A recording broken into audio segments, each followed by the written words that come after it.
வணக்கத்துடன் pepper and salt news என்கின்ற இந்த வலையொலியில் உங்களை சந்திப்பதில் நான் மகிழ்ச்சி அடைகின்றேன். சில நேரங்களில் சில செய்திகள் நம் இதயத்தை அதர வைத்துவிடும். அந்த அதர வைக்கக்கூடிய செய்திகள் எங்கு நடைபெறுகிறது என்பதை குறித்து பார்க்கின்ற பொழுது படிப்பறிவு உயர்ந்தவர்கள் மேல்நாட்டை சார்ந்த இடங்களில்தான் அவைகள் நடைபெறுகிறது என்பதை அறிகின்ற பொழுது சற்று வலியாகத்தான் இருக்கிறது.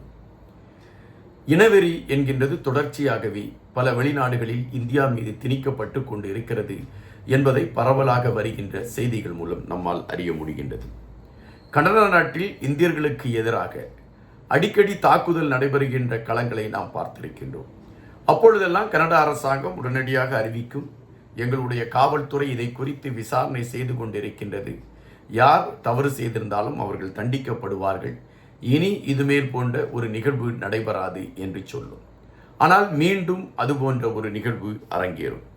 அப்படித்தான் தற்பொழுது கனடா நாட்டில் இந்திய இளைஞர் ஒருவர் படுகொலை செய்யப்பட்டிருக்கக்கூடிய விடயங்கள் அதிர்வலைகளை ஏற்படுத்தி இருக்கிறது என்பதை விட அந்த குடும்பத்தையே ஒன்றுமில்லாமல் நிர்கதியாக மாற்றி இருக்கிறது என்பதைத்தான் நாம் இங்கு பார்க்க வேண்டியதாக இருக்கின்றது. ஒரு மாணவர், அதாவது இந்தியாவில் இருந்து கனடாவிற்கு படிக்கச் செல்கின்றார். படிக்கச் செல்கின்ற அந்த மாணவனுக்கு ஒரு பெரிய கனவு. காரணம், தன்னுடைய குடும்பம் ஒரு பெரிய குடும்பம். அந்த குடும்பம் மிகவும் சிரமப்பட்டு வாழ்க்கையை ஓட்டி கொண்டிருக்கிறார்கள். எனவே கடன்பட்டு இந்த மாணவனை வெளியே அமெரிக்காவிற்கு அனுப்புகிறார்கள். அங்கு அவன் படித்துவிட்டு ஒரு நல்ல வேலைக்கு சென்று விட்டால் நம்மளுடைய குடும்பத்தை காப்பாற்றுவதற்கான ஒரு களத்தை தன்னுடைய மகன் எடுத்து விடுவான் என்று அந்த தந்தைக்கு எண்ணம். எனவே மகனை அனுப்பி வைக்கிறார்கள். அங்கு படிக்கச் சென்ற அந்த இளைஞன் அங்கு படிக்கின்றான். அவனுடைய படிப்பு நேரம் முடிந்து அங்கு இருக்கக்கூடிய வால்மார்ட் என்கின்ற நிறுவனத்தில் போய் அவன் வேலைக்கு சேர்கின்றான். அப்படி வேலைக்கு சேர்கின்ற பொழுது அங்கு அவனுக்கு அதற்கான சம்பளம் கிடைக்கிறது. இது அவனுடைய படிப்பையும் அவனுடைய கை செலவிற்கும் சில நேரங்களில் வீட்டிற்கு பணம் அனுப்புவதற்கும் அது உதவி செய்கிறது. அப்படித்தான் அன்று அவன் வேலை முடித்துவிட்டு வீட்டிற்கு திரும்பி கொண்டிருந்திருக்கிறார். அப்பொழுது அந்த வீதி வழியாக வந்த ஒரு 6-10 இளைஞர்கள் என்று குறிப்பிடுகிறார்கள். அவர்கள் இவரை இந்தியர் என்று பார்த்தவுடன் கடுமையான தாக்குதலை இந்த இளைஞன் மீது நடத்துகிறார்கள். இந்த இளைஞன் தன் மீது எதற்காக தாக்குதல்களை நடத்துகிறார்கள் என்று தெரியாத பட்சத்தில் அங்கும் இங்கும் ஓடுகிறான். யாராவது காப்பாற்ற மாட்டார்களா என்று அவன் பதறுகிறான். ஆனால் அவர்கள் தாக்குதலை நிறுத்தவில்லை. படுகாயம் அடைந்த அந்த இளைஞனை அந்த வீதியிலே தூக்கி எறிந்துவிட்டு அவர்கள் சென்று விடுகிறார்கள். இந்த இளைஞனை மருத்துவமனைக்கு கூட்டிக் கொண்டு வருகிறார்கள். மருத்துவமனையில் அவனுக்கான சிகிச்சைகள் கொடுக்க ஆரம்பிக்கின்ற அந்த சூழலில் அந்த இளைஞன் மரணத்தை தழுவி விடுகிறான். அவனுடைய குடும்பத்திற்கு இந்த செய்தி செல்கின்ற பொழுது அந்த குடும்பம் அதிர்ந்து போய் நிற்கின்றது. அந்த இளைஞன் யார்? அவன் எந்த கல்லூரியில் படிப்பதற்காக சென்றான்? எதற்காக அவன் மீது தாக்குதல் நடத்தப்பட்டது? இவைகளை அறிகின்ற பொழுது இந்தியர்கள் கனடா நாட்டில் பாதுகாப்பாக இருக்க வேண்டும் என்ற எச்சரிக்கையை தான் நம்மால் வைக்க முடிகின்றது. மத்திய பிரதேசத்தை சார்ந்த குர்கிரத் சிங் என்கின்ற ஒரு இளைஞன் தன்னுடைய படிப்பிற்காக அவன் அமெரிக்காவுக்கு செல்கின்றான். பிரிட்டிஷ் கொலம்பியா நார்தர்ன் லைட்ஸ் என்கின்ற அந்த பல்கலைக்கழகத்தில் அவன் படிப்பதற்கு அங்கு போய் சேர்கிறான். மாலை நேரத்தில் நான் குறிப்பிட்டது போல அவன் வேலைக்கு செல்கின்றான். வேலைக்கு சென்று கிடைக்கக்கூடிய பணத்தை வைத்துதான் அவனுடைய படிப்பு ஓடுகிறது. எல்லாமே அவன் செய்து கொண்டு இருக்கின்றான். இந்த சூழலில்தான் வழக்கம் போல வேலைக்கு சென்று விட்டு வந்தவன் இன்று உயிருடன் இல்லை. அவன் தாக்கப்பட்டு அழிக்கப்பட்டிருக்கிறான். இதற்கு ஒரே ஒரு காரணம்தான் சொல்கின்றார்கள். அவனுடைய உடலில் ஓடியது இந்திய இரத்தம் என்றும் அவன் உடலில் இருக்கக்கூடிய தோல் இந்திய தோல் என்றும் அதன் காரணமாகத்தான் கனடா நாட்டை சார்ந்தவர்கள் அவனை அழித்திருக்கிறார்கள் என்கின்ற ஒரு செய்தி வருகின்றது. அந்த குடும்பம் நிலைகுலைந்து போயிருக்கிறது. வறுமை கோட்டின் கீழிருந்து இப்பொழுதுதான் நாம் ஏதோ கொஞ்சம் முன்னேறலாம் என்று நினைத்திருக்கிறோம். நம் மகன் எப்படியாவது ஒரு நல்ல வேலைக்கு செல்வான், நம்முடைய கஷ்டங்கள் எல்லாம் தீர்ந்துவிடும் என்று கனவுகளை கண்டு கொண்டிருந்த அந்த குடும்பம் இடிந்து போய் உட்கார்ந்திருக்கிறது. இனி அந்த குடும்பத்திற்கு யார் வாழ்வை கொடுக்க இருக்கிறார்? இந்த இழந்து போன இந்த மாணவனுடைய உயிரை மீட்டெடுப்பதற்கு கனடா நாட்டு அரசாங்கத்தால் இனி முடியுமா? இந்த கேள்விகள் மனதிற்குள் எழும்பிக் கொண்டு இருக்கின்றன.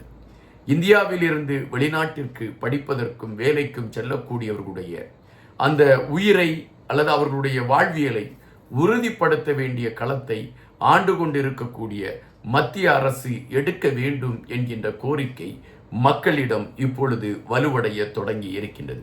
அதுபோல வெளிநாட்டில் படித்துக் கொண்டிருக்கக்கூடிய தங்கள் குழந்தைகள் எப்படி இருக்கிறார்களோ என்ற பதபதைப்பில் இப்பொழுது பெற்றோர்களுடைய மனநிலையும் இருக்கிறது என்பதை நாம் இங்கு பதிவு செய்ய வேண்டியதாக இருக்கின்றது. இரண்டாவது ஒரு சம்பவம், ஒரு கருணை கொலை.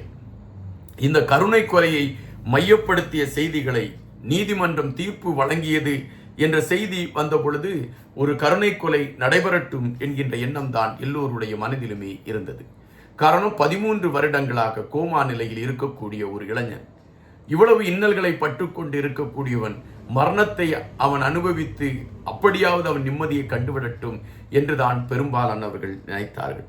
எனவே நீதிமன்றம் கொடுத்த தீர்ப்பை அனைவருமே அதை மனப்பூர்வமாக ஏற்றுக்கொண்டார்கள் என்றுதான் சொல்ல வேண்டும்.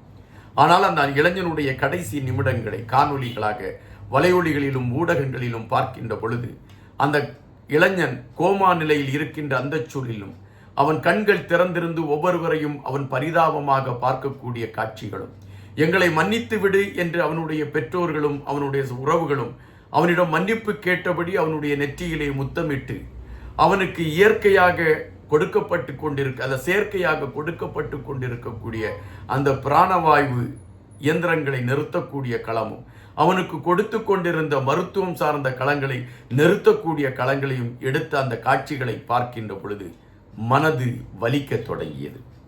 உலகத்தில் நாம் பல நேரங்களில் பார்க்கின்றோம், அந்த போரில் இத்தனை பேர் இறந்து விட்டார்கள், இங்கு விபத்தில் இத்தனை பேர் இறந்து விட்டார்கள், அங்கு ஒரு அசம்பாவித நிகழ்வில் இத்தனை பேர் இறந்து விட்டார்கள் என்கின்ற செய்திகளை எல்லாம் நாம் கேட்கின்ற பொழுது எங்கோ நடந்த செய்தி என்று நாம் கடந்து சென்று விடுகிறோம்.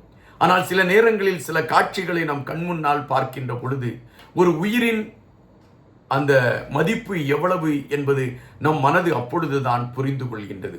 எனவேதான் நாம் இந்த உலகத்தில் வாழ்வதற்காக படைக்கப்பட்டிருக்கிறோம் என்பதை நாம் தெரிய வேண்டிய ஒரு களமும் இருக்கிறது. அந்த இளைஞனுக்கு கருணை கொலை செய்து முடித்து விடுப்பார்கள் என்று நான் நினைக்கின்றேன். இனி அவன் இந்த மண்ணை பார்க்க முடியாது. அவனுடைய கனவுகள் ஒன்றுமில்லாமல் போய்விட்டது. 13 வருடங்களாக போராடி கொண்டிருந்தவன் சற்று நிம்மதியாக விண்ணுலகத்தை நோக்கி அவன் சென்று விட்டான்.